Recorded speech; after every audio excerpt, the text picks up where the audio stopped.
Non, il n'est pas sorti de l'ambiguïté. Vous savez, Jean-Luc Mélenchon a approuvé l'annexion de la Crimée en 2014. C'était dans son blog. Jean-Luc Mélenchon a approuvé les bombes de Poutine sur Alep en répondant que Poutine faisait le taf en Syrie. Donc il a approuvé les bombes de Poutine sur Alep ? Bien sûr, il a dit que Vladimir Poutine faisait le travail et allait débarrasser la Syrie de Daesh. C'est ce qu'il a dit. Donc il y a une question qui est fondamentale. Moi, je ne veux pas lancer ici de polémique politique, mais on peut être tous pour la paix. Mais comment on arrive à la paix ? Et qu'est-ce que c'est que la paix ?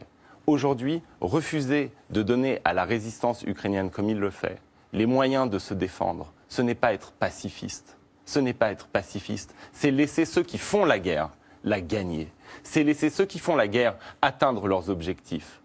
Et donc, être vraiment pacifiste, c'est aider les résistants qui aujourd'hui, contre l'invasion de Vladimir Poutine et résistent à la guerre de Vladimir Poutine.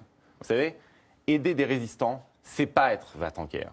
Être va-t-en-guerre, c'est permettre à un tyran de déclencher ses guerres et de les gagner. Et donc, il y a une question, mais qui divise chaque camp politique. La vérité, c'est la même chose à droite, c'est la même chose à gauche. Il y a une question qui divise chaque camp politique. Jusqu'où on est prêt à aller pour défendre la paix et la sécurité et la souveraineté de l'Europe. Et ce n'est pas le moment de dire qu'il faut sortir de l'OTAN tout en étant contre la défense européenne. C'est impossible. L'intérêt de la France aujourd'hui, c'est d'avoir des alliés. L'intérêt de la France, c'est d'avoir une sécurité collective établie en Europe. L'intérêt de la France, ce n'est pas de se retrouver isolé face à l'agression de Vladimir Poutine. Comment est-ce qu'on fait pour faire reculer Poutine ? C'est ça la vraie question.